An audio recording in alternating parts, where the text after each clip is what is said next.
USA में Cleveland एक सुंदर शहर है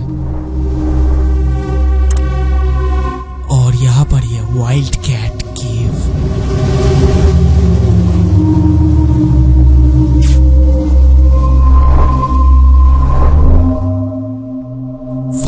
अक्टूबर 1965 मॉरिस बेजॉल्ट का बस भी यहीं से जा रहा था, लेकिन ये केव उनके लिए बिल्कुल भी नया नहीं था क्योंकि उनका बचपन गुजरा है इस केव के पास। ये केव दिखने में जितना सुंदर है उतना ही रहस्यमय। कहते हैं ये केव डाकुओं का अड्डा था। इसके अलावा ये भी सुनने को मिलता है पुराने जमाने के जो स्लेव्स होते थे वो अपने मालिक से भाग के यहाँ पे आके शेल्टर लेते थे, और कुछ लोगों की माने तो ये हॉन्टेड भी है। खैर जो भी हो, मॉरिस की तो आज पुरानी यादें ताजा हो गई और शायद आज उसका मन भी बहुत कर रहा होगा इस केव में घुसने की। बचपन में ये यहाँ पे बस सुट्टा पीने के लिए आया करता था, लेकिन हाँ वो एक बार अंदर जाके खो गया था, लेकिन बाहर भी तो निकल गया था। तब वो बच्चा था, बात थोड़ी अलग थी। अब वो थोड़ा सा बड़ा हो गया, लेकिन बचपना नहीं गया। एग्जैक्टली वो इस केव के बारे में वाकिफ था, तो वो वहां पर जाना चाहता था जहाँ पर वो कभी नहीं गया। धीरे धीरे हम इस केव के डिफिकल्टीज के बारे में थोड़ा थोड़ा करके जानेंगे। नमस्कार दोस्तों, मैं हूं शाहन और यहाँ से हमारी कहानी शुरू होती है।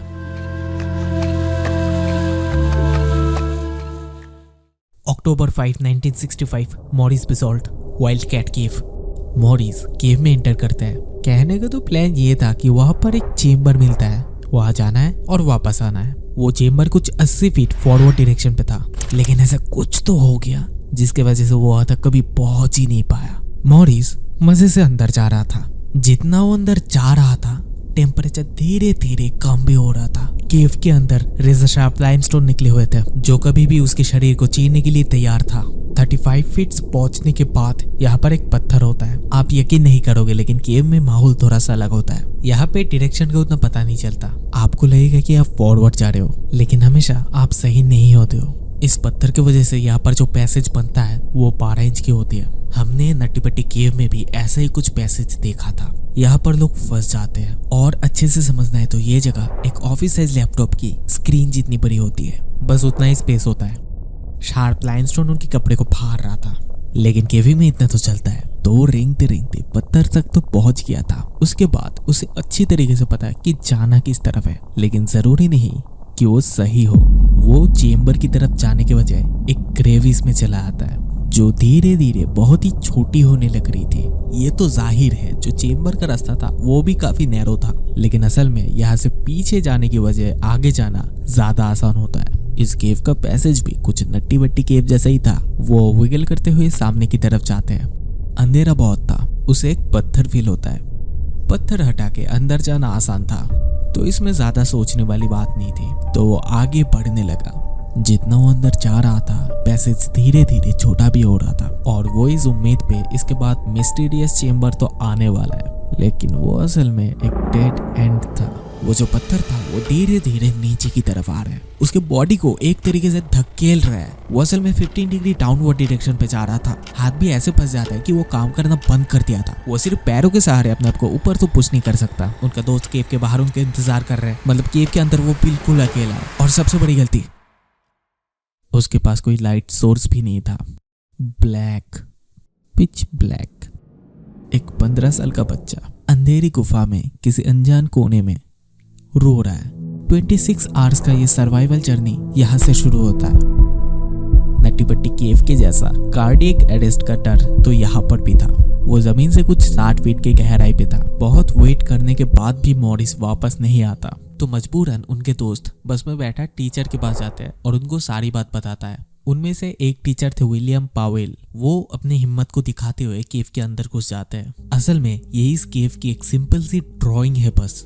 वास्तव में इस केव में काफी सारी क्रेविस मौजूद थी। ऐसे अगर आसपास मल्टीपल सुरंगे होंगे तो किस दिशा पे जाना है वो डिसाइड करना काफी ज्यादा मुश्किल हो जाता है। वो जोर जोर से रो रहा था और चीख रहा था, तो एक पॉइंट पे आके उन्हें भी ये चीज सुनाई देती है। वो आवाज का पीछा करते हुए मॉरिस के पास पहुंच जाता है। वो मॉरिस से बस 10 फीट की दूरी पे था। उनका शरीर भी कुछ खास विशाल नहीं था, लेकिन वो भी मॉरिस के पास नहीं जा सकता था क्योंकि पैसेज बड़ा ही छोटा था। तो चीजों को समझ के फायर फाइटर डिपार्टमेंट को बुलाया जाता है। वो लोग आते हैं और कंडीशंस को समझते हैं। पहला एडवाइस, वो ऑक्सीजन की कमी की वजह से तड़प रहा था, तो पहले ऑक्सीजन की पाइप को इंस्टॉल किया गया। दूसरा एडवाइस, वहाँ पर ठंड बहुत था तो केव के अंदर उसके पास हीटर इंस्टॉल किया गया और कुछ लाइट। लेकिन ये सब क्यों?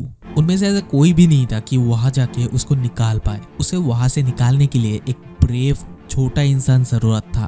कभी कभार चीजें प्रोफेशनल्स के हाथ में भी नहीं होती और इसलिए हमें थोड़ा बहुत किस्मत पे भी भरोसा रखना होता है। उन्होंने रेडियो पे एक अनाउंसमेंट कराई, एक ऐसे इंसान जो इस शहर का ही है और उसे क्लॉस्ट्रोफोबिया नहीं है, जो भी हेल्प करने के लिए आगे आना चाहता है वो आ सकता है। अगर कोई आता है हम फिर भी उम्मीद लगा सकते हैं, लेकिन अगर कोई नहीं आता तो शायद सब कुछ बेकार है। 5.2 फीट और 36 केजीज के साथ एवेलिन पिंकी इस चीज को करने के लिए आगे आती है। वो कोई प्रोफेशनल तो नहीं था, लेकिन ये न्यूज सुन के वो अपने आप को रोक नहीं पाई।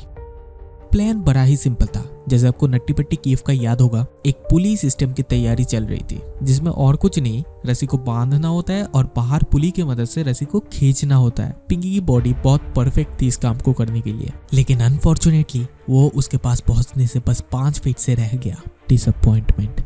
वो वहां पर जाके कुछ खास नहीं कर रहा था। 3 घंटे बाद वो वापस आ जाती है। दिन गुजरने वाला है, रात में लोग सोते हैं, लेकिन अगर वो सो गया तो शायद अगले दिन ना भी उठे। एक रेस्क्यूअर को अंदर भेजा जाता है और वो रात भर बच्चे के साथ बातें करते हैं, क्योंकि इस सिचुएशन में मेंटली स्ट्रांग रहना बहुत इंपॉर्टेंट है। अगले दिन रेडियो की अनाउंसमेंट सुन के 3 लोग आते हैं, एंड्रयू और उसके 2 बच्चे माइक और जेरी। ये दोनों हाइकिंग में बहुत एक्सपर्ट थे, लेकिन हाइकिंग और केविंग दोनों अलग चीज है। माइक का बॉडी इस चीज के लिए बहुत परफेक्ट था और टाइम भी कोई वेस्ट करने की चीज है। भेज दिया। अब क्या होगा अगर दोनों ही फंस जाए, लेकिन ऐसा नहीं होता। वो सक्सेसफुली उसके पास पहुंच जाता है और रस्सी को भी बड़े अच्छे से बांध देता है। बाहर से लोग खींच रहा है, लेकिन वो दर्द से चिल्ला रहा है। कर्टिस पिक एक रेस्क्यूअर है। माइक के अंदर जाने से पहले उसने एक एडवाइस दिया था, एक सिंपल आइडिया। हम सरफेस को थोड़ा सा ग्लिसरीन से नहला सकते हैं, इससे केव का पैसेज थोड़ा सा स्लिपरी बन जाएगी और अंदर फंसे हुए आदमी को निकलने में आसानी होगी। एक शानदार आइडिया, एक रेडियो अनाउंसमेंट, एक छोटा सा बच्चे का जुनून और किस्मत की सुंदरता और लोगों की इच्छा जिम्मेदार है उसे केव से बाहर निकालने के लिए। वीडियो देखने के लिए शुक्रिया।